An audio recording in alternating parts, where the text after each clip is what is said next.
Good morning, dear students. Today we are going to start with our lesson, or we will revise this lesson, factors leading to the growth of nationalism and the foundation of the Indian National Congress. First of all, what is nationalism? Nationalism means patriotism or devotion to the nation.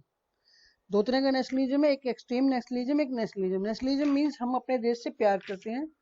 Extreme nationalism means हम अपने ही देश से प्यार करते हैं, बाकी दुनिया से हमें इतना कोई लेना देना नहीं है, या बाकी दुनिया हमें अच्छी नहीं लगती है. One who is patriotic loves his her or country and feels very loyal towards it. कोई एक जो अपने देश से प्यार करता है और अपने कंट्री के प्रति पूरी तरह से लॉयल है, उसे हम नेशनलिस्ट कह सकते हैं. जो एशिया और अफ्रीका की कंट्रीज थे जहाँ पर कि लोगों को अपने देश की कंट्री की जो इंडिपेंडेंस थी उसके लिए स्ट्रगल करना पड़ा, उन कंट्रीज में जो नेशनलिज्म है, अलग अलग कंट्रीज की जो रेवोल्यूशन थी उसको देख के नेशनलिज्म क्रिएट हुआ, या अलग अलग कारणों से, कॉजेज से नेशनलिज्म क्रिएट हुआ. First modern political organisation India में जो बना था Congress called the Indian National Congress. और इसे मतलब फॉरेन डोमिनेशन से हम अपने कंट्री को इंडिपेंडेंस कराना चाहते हैं, उसके लिए जो ऑर्गेनाइजेशन बनाए गए, जैसे इंडिया में इंडियन नेशनल कांग्रेस बनी थी. तो इंडियन नेशनल कांग्रेस बनी तो उसको इंडियन नेशनल कांग्रेस क्यों कहा? क्योंकि नेशनलिज्म की फीलिंग से भरे हुए लोगों ने एक नया ऑर्गेनाइजेशन बनाया था, इसलिए उसे इंडियन नेशनल कांग्रेस कहा गया. इसका मेन मोटिव क्या था, या मेन ऑब्जेक्टिव क्या था कांग्रेस का? Ending all racial, religious and provincial prejudices. मतलब जो हमारे साथ ब्रिटिशर्स इनजस्टिस कर रहे थे, जिस भी तरीके से, चाहे वो रिलीजन बेस पे कर रहे थे या किसी भी बेस पे कर रहे थे, उस सब से अपने कंट्री को इंडिपेंडेंस दिलाने के लिए ये नेशनलिस्ट तैयार हुए थे, इकट्ठा हुए थे. And to promote a feeling of national unity among all lovers of the country. और इसके साथ साथ वो सब लोग जो अपने देश से प्यार करते हैं, उन सब को यूनाइट करना, उनमें नेशनल यूनिटी की फीलिंग को क्रिएट करना, ये नेशनलिज्म है. एक लंबे समय तक इंडियन नेशनलिस्ट हैं, वो इंडियन लोगों को एक फीलिंग क्रिएट करने में, उन लोगों इंडियन लोगों को देश के लिए लड़ने के लिए तैयार करते रहे. 19th सेंचुरी के नेशनलिज्म की अगर हम बात करें बेटा, जैसे इंडिगो प्लांटर्स थे बिहार में, बंगाल में, इन्होंने कह दिया कि हम लोग इंडिगो प्लांटेशन नहीं करेंगे. क्यों नहीं करेंगे? क्योंकि इंडिगो प्लांटेशन करने के बाद उनकी जो एग्रीकल्चरल लैंड थी वो किसी और क्रॉप के लायक नहीं रहती थी. और इसके साथ साथ इंडिगो क्यों अंग्रेज हमें क्यों कल्टीवेट करने के लिए हमें प्रेशराइज करते थे? Because it was required in their industries in Europe. अब उनकी इंडस्ट्रीज के लिए जो इंडिगो रिक्वायर्ड था, उसके लिए उन्होंने इंडिगो की डिमांड की थी. तो उन्होंने कहा कि हम इंडिगो प्लांटेशन नहीं करेंगे. इंडिगो प्लांटेशन को इन लोगों ने मना कर दिया. 1860 में जो कल्टीवेटर्स थे, उन्होंने इसको इंडिगो प्लांटेशन के लिए मना किया. और इस इंस्टांस को इंडिया का नॉन कोऑपरेशन, इंडियन हिस्ट्री का पहला ऑर्गेनाइज्ड नॉन कोऑपरेशन इंस्टांस कहा गया, इवेंट कहा गया. फिर है बेटा कुका मूवमेंट. जो कुकाज थे पंजाब में, इन्होंने सिख रिलीजन में थे, जो सिख रिलीजन में, जो हर रिलीजन में कुछ ना कुछ कमियां होती है, सिख रिलीजन में जो थोड़ी बहुत कमियां थी, उन कमियों के अगेंस्ट इन लोगों ने एक नया मूवमेंट स्टार्ट किया था, कुकाज. बालक सिंह और राम सिंह, दो भाइयों ने इस मूवमेंट को स्टार्ट किया था. तो अब कुका मूवमेंट है, सिखों ने कुका मूवमेंट के रास्ते या कुका मूवमेंट के जरिए नेशनलिज्म क्रिएट करने की शुरू की.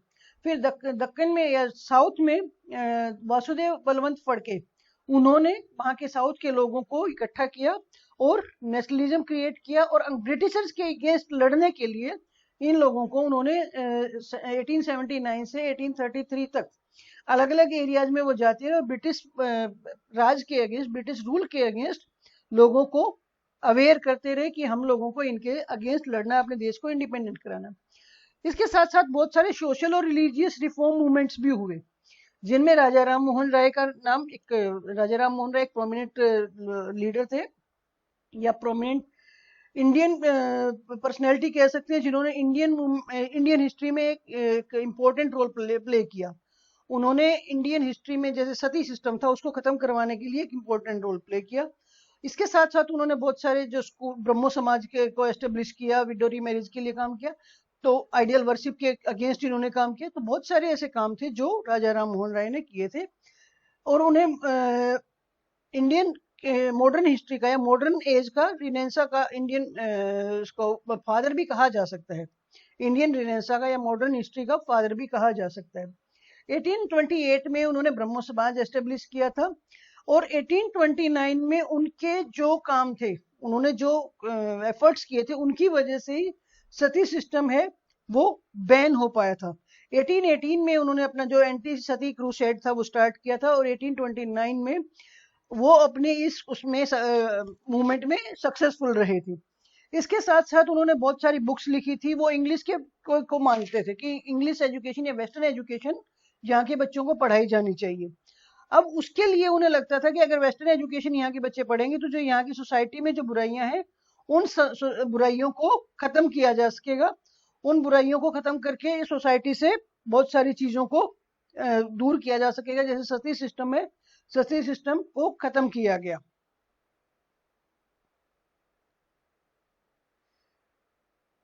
फिर उन्होंने बहुत सारी बुक्स लिखी। उनमें से एक है संवाद कुमुदी जो बंगाली वीकली थी।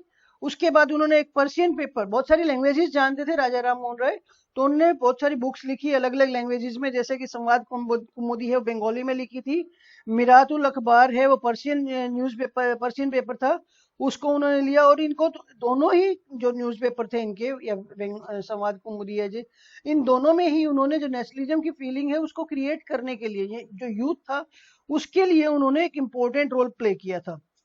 फिर है ज्योतिबा फुले का जो कंट्रीब्यूशन था क्या था। ज्योतिबा फुले है बेटा 1827 में सतारा डिस्ट्रिक्ट में महाराष्ट्र में वो पैदा हुए थे।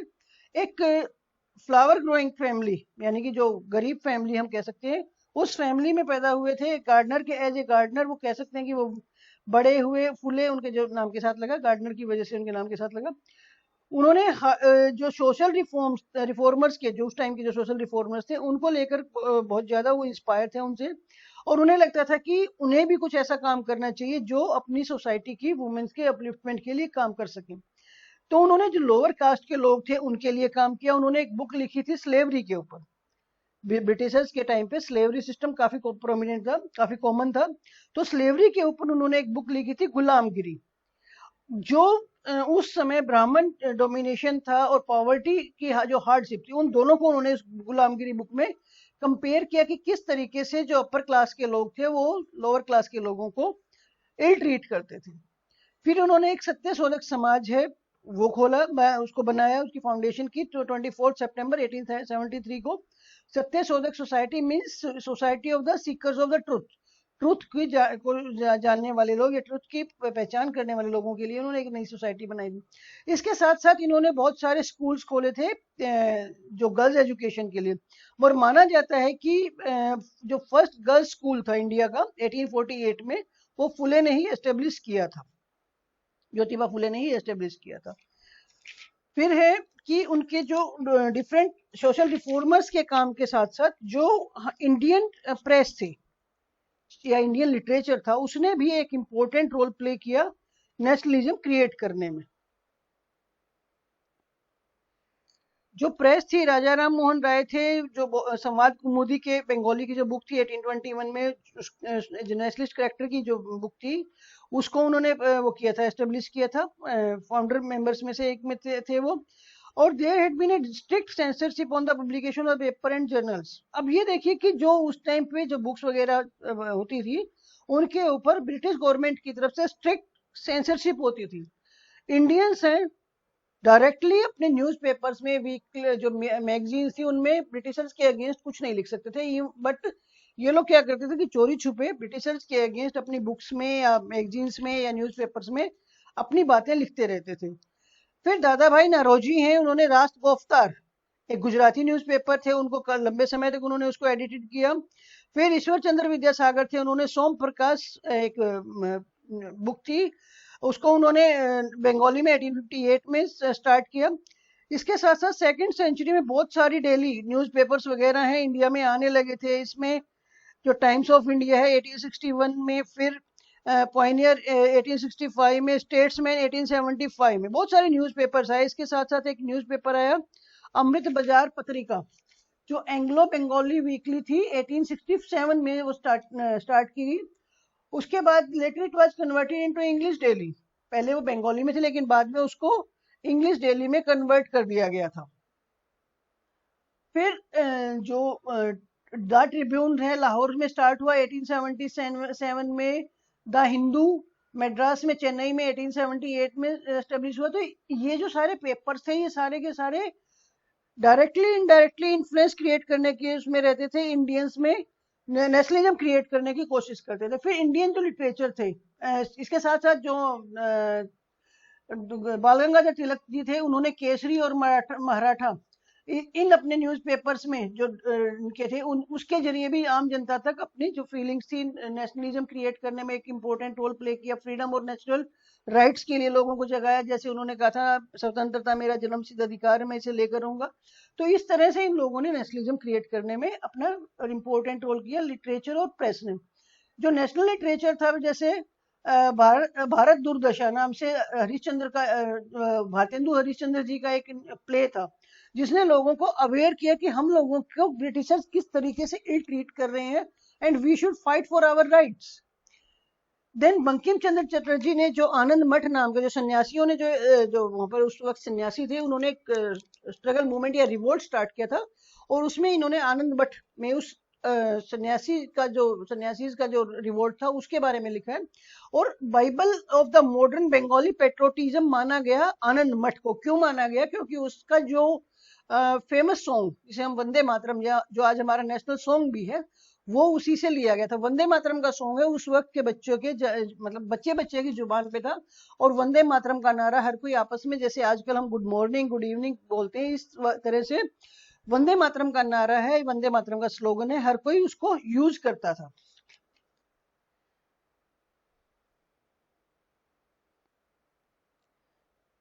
देन डिफरेंट पॉलिटिकल एसोसिएशंस हैं बेटा, वो उस वक्त बने थे, जैसे कि east India association, Indian association, Indian national conference. एक और जो मेन था, इंडियन नेशनल कांग्रेस। बहुत सारे लीडर्स थे उस वक्त के, सुरेंद्र नाथ Banerjee, Dadabhai Naoroji, Firoz Shah Mehta, justice Ranade, so many leaders. इन्होंने मिलके एक ऑल इंडिया ऑर्गेनाइजेशन, वो ऑर्गेनाइजेशन जो इंडियन पीपल में नेशनलिज्म क्रिएट कर सके, इंडियन पीपल्स की जो ग्रीवेंसीज हैं वो ब्रिटिश गवर्नमेंट तक पहुंचा सके, और इंडियन लोगों को अपनी इंडिपेंडेंस के लिए तैयार कर सके, वो एक ऐसा मूवमेंट इन्होंने स्टार्ट किया था। एक्चुअल में स्टार्टिंग में ये लोग इंडिपेंडेंस के फेवर में, इनको कांग्रेस इंडिपेंडेंस के फेवर में नहीं थी। क्यों नहीं थे? क्योंकि जो लीडर्स थे ऑलमोस्ट सभी के सभी इंग्लिश एजुकेटेड थे। अब इंग्लिश के फेवर में थे, वेस्टर्न एजुकेशन के फेवर में थे। तो स्टार्टिंग में ये लोग सब ब्रिटिश गवर्नमेंट के अंडर में ही इंटरिम गवर्नमेंट चाहते थे कि हमें कुछ राइट्स मिल जाए ताकि हम अपने लोगों के ग्रीवेंसीज को चेक कर सकें। जो इंडियन नेशनल कांग्रेस है, ये एक ग्रेट सिग्निफिकेंस इवेंट हम कह सकते हैं इंडियन हिस्ट्री का। ये फर्स्ट ऑल इंडिया एसोसिएशन था परमानेंट नेचर का। उससे पहले जितने भी एसोसिएशंस बने थे वो कुछ पीरियड के लिए चले, उसके बाद वो बंद हो गए थे। लेकिन Congress, Indian National Congress, independence तक चली, और इवन उसके बाद अब कांग्रेस, इंडियन कांग्रेस, कांग्रेस के नाम से ये पार्टी चल रही है। लंबे समय तक इंडिपेंडेंस के बाद भी इंडियन नेशनल कांग्रेस के नाम से ही चलती रही थी। कांग्रेस आई है, डिफरेंट कांग्रेस के नाम से चलती रहती है। अब जब ये बनी थी तो इस पॉलिटिकल लाइफ में इसमें जो कुछ जो ब्रिटिशर्स थे वो भी इसमें शामिल थे, जैसे कि एक रिटायर्ड वो थे रिटायर्ड सिविल सर्वेंट थे, एओ ह्यूम, मिस्टर एओ ह्यूम। तो वो इंडियंस के साथ आए थे, एलन ऑक्टेवियस ह्यूम। वो हमारे साथ क्यों आए थे? उन लोगों का हम लोगों के साथ आने का मेन पर्पस यही था कि हमारी जो प्लानिंग है वो उन लोगों तक पहुंच सके। बट वो जो हमारे इंडियन नेशनल कांग्रेस के लीडर्स थे उन्हें ये शो करते थे कि we are loyal to you. Then immediate object, जो पहले जो सेशन हुआ था बेटा 1885 में, उसके प्रेसिडेंट थे डब्ल्यू.सी. बनर्जी। पहला सेशन जो हुआ था दिसंबर 1885 में मुंबई में हुआ था, और जो लीडर थे या प्रेसिडेंट थे वो डब्ल्यू.सी. बनर्जी, व्योमेश चंद्र बनर्जी थे, और वो बैरिस्टर थे। और पहला जो सेशन था उसमें 72 डेलीगेट्स थे जो ऑल ओवर इंडिया से आए थे, जिनमें से Dadabhai Naoroji, Firoz Shah Mehta, Badruddin Tyabji, justice Ranade, S Subramaniam ji, Subramaniam Iyer, बहुत सारे लीडर्स इसमें शामिल हुए थे। सेकंड सेशन है वो कोलकाता में हुआ था, थर्ड सेशन है वो चेन्नई में हुआ था। अब इसके इमीडिएट ऑब्जेक्टिव्स क्या थे? To enable national workers from all parts of the India to become personally known to each other. जो इंडियन नेशनल कांग्रेस के लिए या पूरे इंडिया के लिए काम करने वाले लोग हैं, सारे के सारे एक उसके नीचे आ जाएं, एक एरिया में आए, एक लीडरशिप के अंडर आए और सब मिलके देश के लिए काम कर सकें। To end all racial, religious and provincial prejudices and to promote a feeling of national unity among all lovers of the country. हम लोग अपनी जो फीलिंग्स हैं वो सिर्फ इंडियन के रूप में रखें। हमें अपने कंट्री के लिए लड़ना है, हम इकट्ठे होकर लड़े, ना हम अपने किसी कास्ट के बेस पे रहने वाले हैं, ना रिलीजन के बेस पे रहने वाले हैं, ना किसी प्रोविंशियल। उसके लिए हिंदू मुस्लिम सिख ईसाई आपस में सब भाई भाई, या फिर चाहे मैं गुजराती हूँ, मराठी हूँ, ये पंजाबी हूँ, कोई भी हूँ, हम सारे के सारे इंडियन है और हमें इंडिया के लिए लड़ना है ब्रिटिशर्स के against. The formulation of the popular demand for vital Indian problem and their presentation before the government। इसके साथ साथ जो भी इंडियन प्रॉब्लम्स हैं उनको गवर्नमेंट के सामने रखा जाए और इंटरिम गवर्नमेंट इंडिया के अंडर, मतलब ब्रिटिश गवर्नमेंट के अंडर ही इंडिया में एक वो बनाई जाए, इंटरिम गवर्नमेंट बनाई जाए जो लोगों के लिए काम कर सके। To train and organise public opinion on the country. और इसके साथ साथ जो पब्लिक ओपिनियन है ब्रिटिशर्स के अगेंस्ट और या नेशनलिज्म के लिए जो ओपिनियन है उसको ऑर्गेनाइज किया जाए, उसको ट्रेन किया जाए। और इसके साथ to decide upon the political task और the jobs to be undertaken during the insuring years. और आने वाले सालों में हमारी जो पॉलिटिकल टास्क हैं, हमारी जॉब्स हैं, उस सब के बारे में डिसाइड किया जाए कि what to do and what not to do. फिर सेकंड जो मीटिंग है बेटा, उसके एक साल के बाद क्रिसमस हॉलीडेज के आसपास ये सेकंड सेशन है, कोलकाता में हुआ। इसके जो प्रेसिडेंट थे 1886 में कोलकाता में दादा भाई नारोजी थे। इस सेशन में 450 डेलीगेट्स, यानी कि एक साल के अंदर ही देखिए आप कितने लोग हैं कांग्रेस के इस एसोसिएशन से, इंडियन नेशनल कांग्रेस से कितने लोग एकदम से जुड़ने शुरू हो गए थे। थर्ड सेशन है चेन्नई में 1887 में हुआ था, जिसके प्रेसिडेंट थे बदरुद्दीन तैयब जी। और उस सेशन में 600 लोग शामिल हुए थे। 3 साल के अंदर अंदर 600 लोग इसमें डेलीगेट शामिल हुए थे। और डिमांड्स क्या थी कांग्रेस की अर्ली पीरियड में? The expansion of the legislative council. जो लेजिस्लेटिव काउंसिल है उनको एक्सपेंड किया जाए।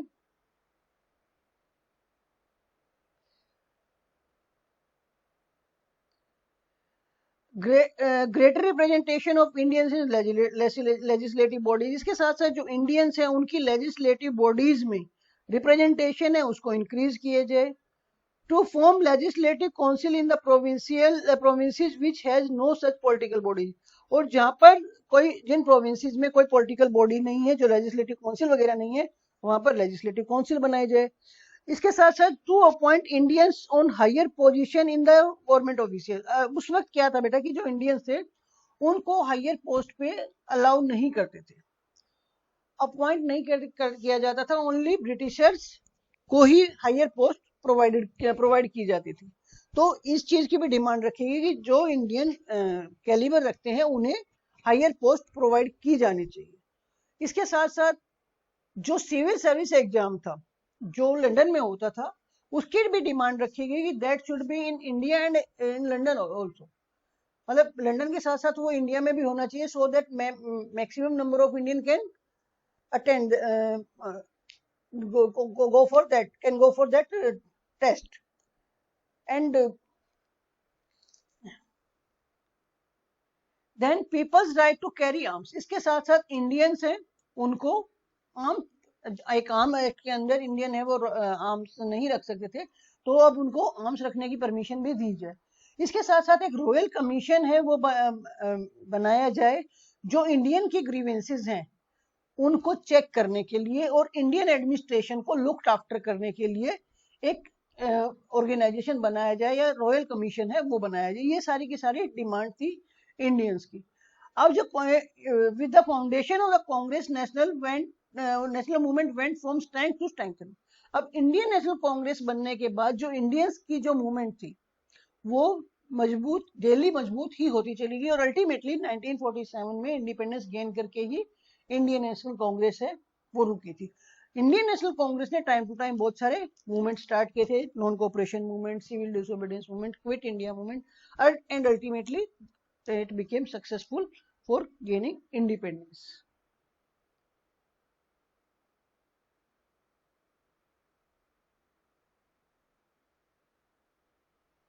Thank you, beta. God bless you.